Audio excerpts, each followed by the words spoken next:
Hello दोस्तों, स्वागत है आपका अपने यूट्यूब चैनल केमिस्ट्री अड्डा बाय शंकर सर में। आज के इस वीडियो लेक्चर में हम लोग डिस्प्लेसमेंट रिएक्शन के बारे में पढ़ेंगे। इसे विस्थापन अभिक्रिया भी कहते हैं। पिछले वीडियो लेक्चर में हम लोगों ने एक्सोथर्मिक और एंडोथर्मिक रिएक्शन के बारे में पढ़ा था और देखा था कि किस तरह से किसी रिएक्शन में हीट देनी पड़ती है और किसी रिएक्शन में हीट कैसे अपने आप निकलती है। आज के इस वीडियो लेक्चर में हम लोग देखेंगे कि किस प्रकार से कोई एक मेटल दूसरे मेटल के सॉल्यूशन से उस मेटल को हटा देता है और उसकी जगह को खुद ले लेता है। तो आइए इस चीज़ को समझने के लिए सबसे पहले समझते हैं कि डिस्प्लेसमेंट रिएक्शन क्या होता है। डिस्प्लेसमेंट रिएक्शन जैसे कि नाम से आप देख सकते हैं, डिसप्लेसमेंट। डिस का मतलब मैंने आपको पहले बताया था, डिस का मतलब होता है रिमूव करना, एंड प्लेस का मतलब आप जानते हैं स्थान, उसकी जगह। प्लेस का मतलब हो गया स्थान या उसकी जगह। तो जब किसी चीज़ को उसकी जगह से हटा करके खुद उसकी जगह कोई दूसरा चीज़ ले ले तो हम लोग उसे कहते हैं कि वहाँ पे डिस्प्लेसमेंट रिएक्शन हो रहा है। इस चीज़ को एक एग्जांपल से समझते हैं। जैसे कि जब हम लोग एक टेस्ट ट्यूब में कॉपर सल्फेट का सॉल्यूशन ले लेते हैं। ये हमारा टेस्ट ट्यूब है, इसमें हमने CuSO4 का सॉल्यूशन बना के रखा है, जो जनरली ब्लू कलर का होता है। जब इस सॉल्यूशन के अंदर लोहे की कील डाल देते हैं, आयरन की कील डाल देते हैं, तो कुछ समय के बाद जो इसका जो सॉल्यूशन का जो कलर है ब्लू कलर, वो गायब होने लगेगा, फेडेड होने लगेगा। और 20 या 30 मिनट के बाद जब लोहे की कील को बाहर निकालेंगे तो वो कुछ इस तरह से दिखाई देना शुरू हो जाएगा, उसका कलर चेंजेस हो जाएंगे। तो अब सवाल उठता है कि ऐसा क्यों हुआ। तो इस चीज़ को इस तरह से समझ सकते हैं कि जब कॉपर सल्फेट के सॉल्यूशन से में हम लोग जब आयरन की कील को डाले, लोहे की कील को डाले, तो लोहे ने इस कॉपर को इसकी जगह से रिप्लेस कर दिया, डिस्प्लेस कर दिया, हटा दिया और ख़ुद इसकी जगह ले ली और बन गया FeSO4, और साथ में ये कॉपर अलग होके निकल गया। अब सवाल उठता है कि इस आयरन ने इस कॉपर को क्यों हटा दिया, क्यों आयरन ने इस कॉपर को हटा दिया, आखिर क्या वजह है इसके पीछे। तो इस वजह को हम लोग आगे देखेंगे कि क्यों इसको हटा दिया गया। जनरली हम लोग इसके पीछे वजह बताते हैं कि आयरन की रिएक्टिविटी इस कॉपर से ज़्यादा है। इस वजह से आयरन जो है इस कॉपर सल्फेट के सॉल्यूशन से कॉपर को हटा देगा और ख़ुद इसकी जगह ले लेगा। तो इस तरह के जो रिएक्शंस आप देख रहे हैं कि किसी रिएक्शन में जब जो सबसे ज़्यादा अधिक अभिक्रियाशील मेटल है, जब वो अपने से कम अभिक्रियाशील मेटल को उसके सॉल्यूशन से, सॉल्ट सॉल्यूशन से रिमूव कर देता है, डिस्प्लेस कर देता है और उसकी खुद जगह ले लेता है, तो इस तरह के जो रिएक्शन होते हैं वो डिस्प्लेसमेंट रिएक्शन कहलाते हैं। एक एग्जांपल और लेते हैं इस चीज़ को समझने के लिए। इस एग्जांपल में आप देख सकते हैं कि जब कॉपर सल्फेट के सॉल्यूशन में जिंक मेटल को डाल दिया जाता है, जिंक के टुकड़े डाल दिए जाते हैं, तो जिंक चूँकि ज़्यादा रिएक्टिव होता है कॉपर से, तो इस कॉपर को रिप्लेस कर देगा, डिस्प्लेस कर देगा और ख़ुद इसकी जगह पे बैठ जाएगा और ZnSO4 बनाएगा और साथ में कॉपर मेटल हमें बाहर मिलेगा। उसी तरह से जब हम लोग कॉपर क्लोराइड को का सॉल्यूशन में जब लेड मिला देते हैं, तो लेड इस कॉपर को डिस्प्लेस कर देता है और PbCl2 और कॉपर मेटल हमें प्राप्त होता है। इन सारे रिएक्शन में हम लोग एक चीज़ क्या देख रहे हैं कि जो मोर रिएक्टिव एलिमेंट है वो लेस रिएक्टिव एलिमेंट को हटा करके खुद उसकी जगह ले रहा है। हम लोग इस आगे के स्लाइड में देखेंगे कि ऐसा क्यों हो रहा है कि कोई मेटल ज़्यादा रिएक्टिव है और कोई मेटल कम रिएक्टिव है। इस चीज़ को कैसे याद करेंगे और किस बेसिस पे इसको बांटा गया है। तो बेसिकली आपने डिस्प्लेसमेंट रिएक्शन में क्या देखा कि डिस्प्लेसमेंट रिएक्शन में कोई एक मोर रिएक्टिव एलिमेंट या मेटल लेस रिएक्टिव एलिमेंट को हटा देता है उसके सॉल्ट सॉल्यूशन से। तो इस तरह के जो रिएक्शंस होते हैं डिस्प्लेसमेंट रिएक्शन कहलाते हैं। जनरली ये दो तरह के होते हैं, सिंगल डिस्प्लेसमेंट रिएक्शन पहला और दूसरा double displacement reaction. Single displacement reaction को एकल विस्थापन अभिक्रिया भी कहते हैं। डबल डिस्प्लेसमेंट रिएक्शन को हम लोग द्विविस्थापन अभिक्रिया कहते हैं।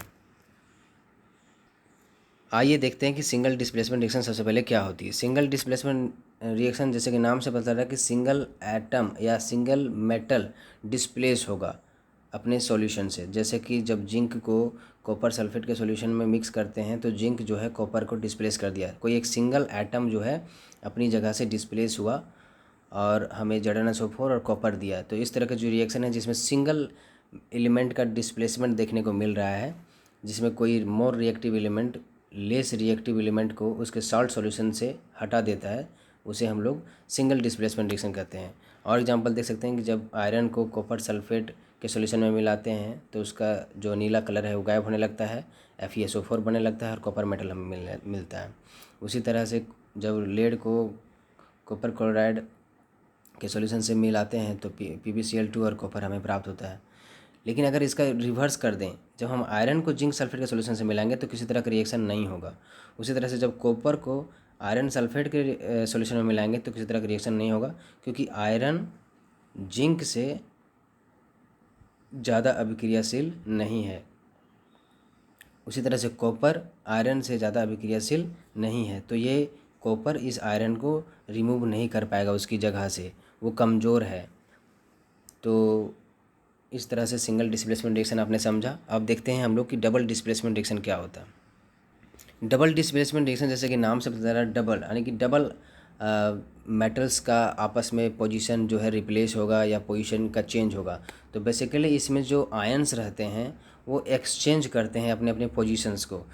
इसका एक जनरल टर्म हम आप देख सकते हैं। सपोज मान लेते हैं कोई हमारे पास कंपाउंड AB है, कोई कंपाउंड CD है, दोनों आपस में रिएक्ट करेंगे तो ये दोनों एक दूसरे के आयंस को एक्सचेंज कर लेंगे। मतलब AB है तो A प्लस और B माइनस में टूटा होगा, और CD है तो C प्लस और D माइनस में टूटा होगा। तो A और D आपस में कंबाइन हो जाएंगे प्लस माइनस। उसी तरह से B और C आपस में कंबाइन हो जाएंगे, यानी आयनों का अदला बदली हो जाएगा। और ये जो एक्सचेंज है आयनों का, that is called double displacement reaction. जैसे कि एग्जांपल के तौर पर समझते हैं, जब Na2SO4 BaCl2 से रिएक्ट करेगा तो ये BaSO4 और NaCl बनाएगा। कैसे बनाया आप देखेंगे।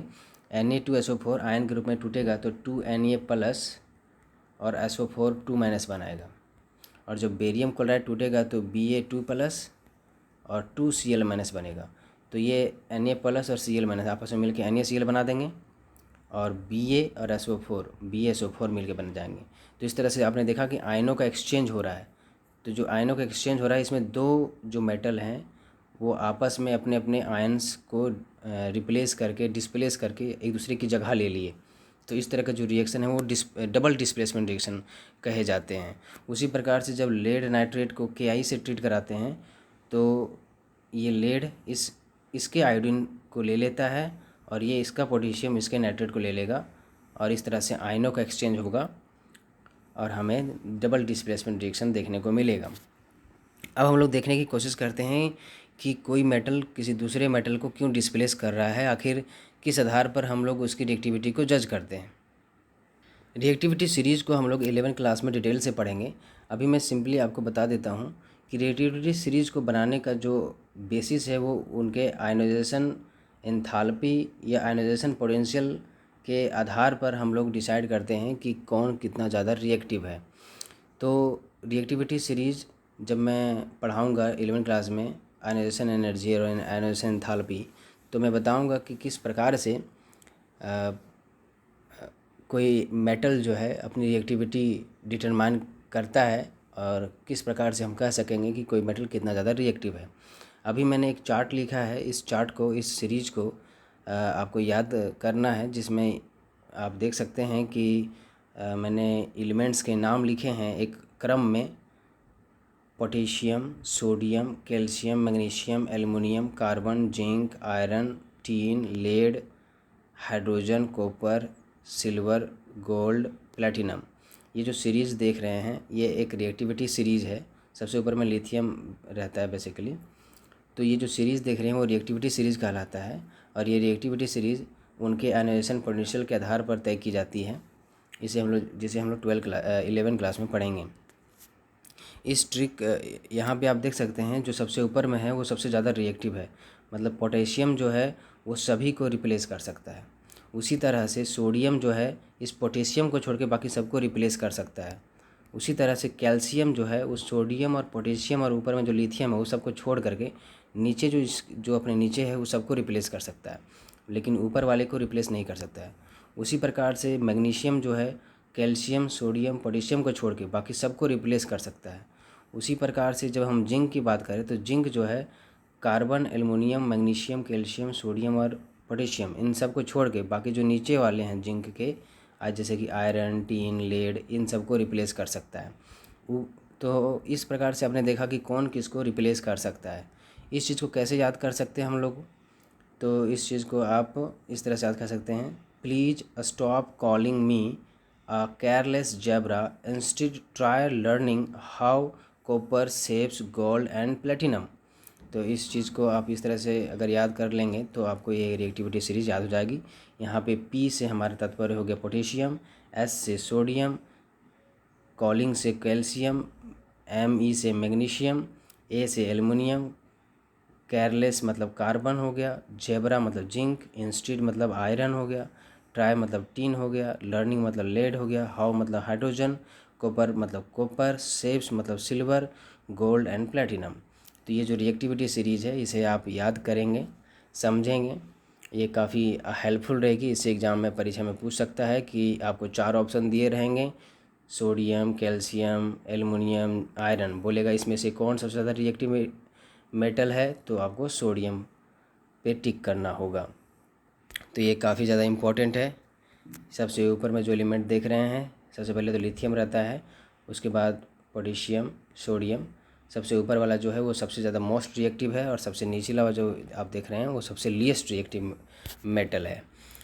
तो इस सीरीज़ को बनाने का जो हमारा आधारभूत बेसिस है वो है आयोनाइजेशन एंथैल्पी।